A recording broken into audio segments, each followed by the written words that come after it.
Bright school પાસે breakdown પડેલ ટ્રકને પાછળથી એસટી બસે મારી ટક્કર। બ્રાઇટ સ્કૂલ પાસે બ્રેકડાઉન પડેલ ટ્રકને પાછળથી એસટી બસે મારી ટક્કર। જામજોધપુરથી સંજેલી જતી બસના ડ્રાઈવરે અગમ્ય કારણોસર ઉભેલી ટ્રકને પાછળથી ટક્કર મારી।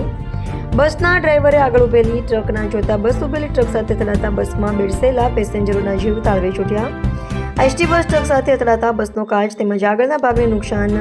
સદનસીબે મોટી જાનહાનિ ટળી। પોલીસ ઘટના સ્થળે પહોંચી આગળની કાર્યવાહી હાથ ધરી। Reporter Mehboob Pathan, Kanam express news, Lunawada.